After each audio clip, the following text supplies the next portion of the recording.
Como bien vos decís, la era digital nos llegó a todos. Después de la pandemia se dio un suceso de un aumento de este tipo de estafas bancarias en un 3000% según la unidad fiscal especializada en ciberdelitos, que después de la pandemia, como estamos todos confinados, nadie podía circular por ningún lado. Entonces las entidades bancarias lo que empezaron a hacer es decir el famoso banca electrónica. Esto llevó a que los delincuentes también se profesionalizaran en esta situación y aumentó este tipo de delitos.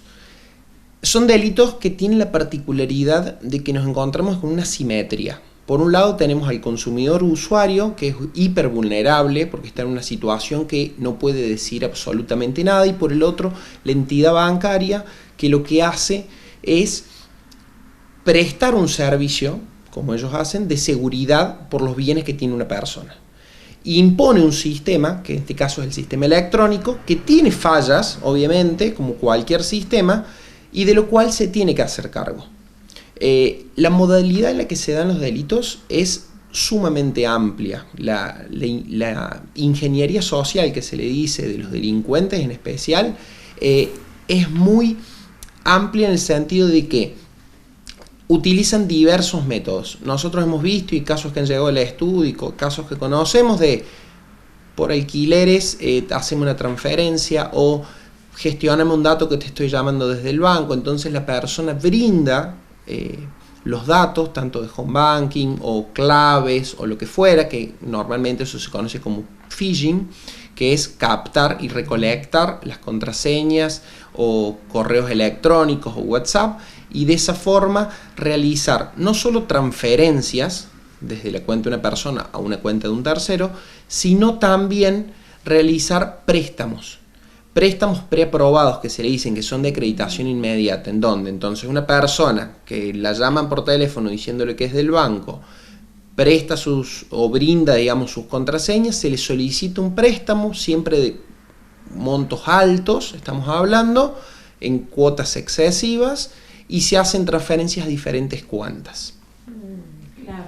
Lamentablemente la gente después queda como en un estado digamos, abatatados, no se sabe contra quién accionar. Lo primero que uno hace es decir, bueno, me llego hasta el banco y gestiono esto que me ha pasado. El tema es que hay que ver si las entidades bancarias respaldan o tienen este tipo de benevolencia con la gente que ha sido estafada en este caso. Sí, es muy común que la primera reacción que tienen todas las personas es llegarse al banco, y es lo recomendable, llegarse al banco para hacer un reclamo en el mismo banco. Seguramente los bancos, por ciertas circulares del Banco Central, necesitan seguir un protocolo. Ese protocolo generalmente es ir a hacer la denuncia en la unidad judicial o en la policía, para dejar una constancia de que esas transferencias fueron, o ese préstamo que le han sacado, han sido víctimas de un delito. Eso se tiene que presentar en el banco y el banco tiene que dar una respuesta.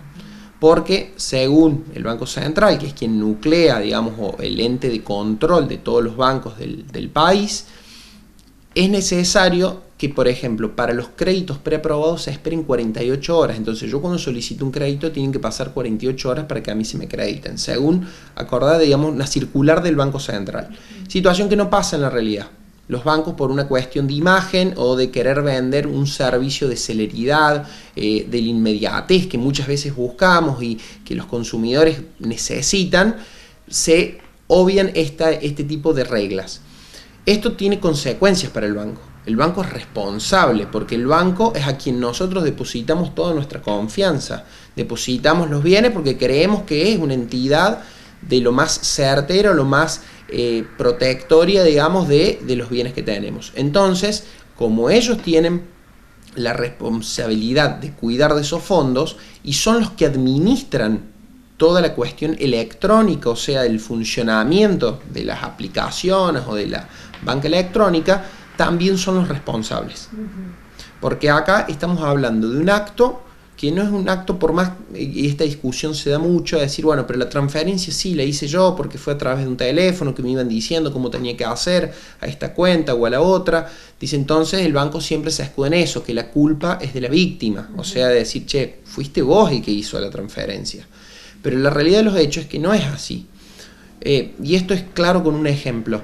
Antiguamente, para ir a hacer una transferencia, un depósito o sacar dinero, teníamos que ir al banco presencialmente. Hasta el día de hoy se permite, pero es más raro que se dé. Tenemos que ir con el documento. Si yo iba a nombre de otra persona con otro documento, con una careta, que me iban a decir, no te lo puedo dar. Bueno, esa situación hoy en día se transformó en algo electrónico, donde con un número automáticamente se ejerce. Y hay circulares del Banco Central donde dicen que tienen que ser de forma fehaciente la identificación. Entonces las medidas de seguridad que tiene que aplicar el banco no tienen que bastar solamente con un número de usuario, un nombre de usuario y una contraseña y el número de documentos. Se necesita un plus, algo más.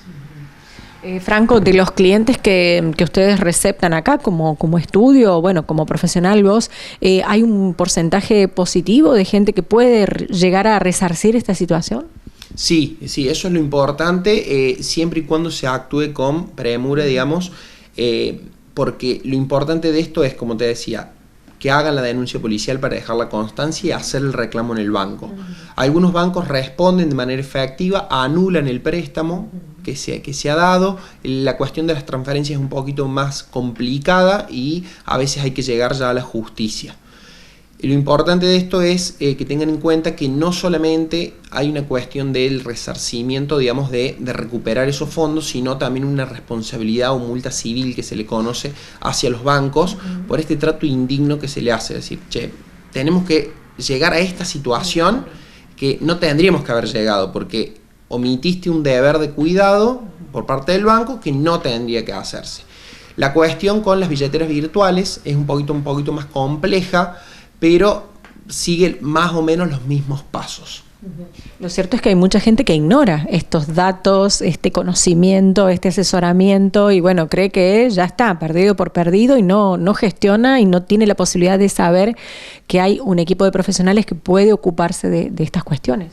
Totalmente, es más, muchas veces la gente se llega al banco y en el mismo banco le dicen, bueno, pero vos aportaste voluntariamente las claves, entonces el banco no es responsable y se quedan con eso, porque uno dentro de la lógica del sentido común piensa eso, es decir, bueno, fue culpa mía de haber aportado esos datos, pero legalmente ese aporte de datos no es voluntario, no hay un discernimiento, digamos, una voluntad, digamos, ese acto está viciado, decimos nosotros, entonces no es válido.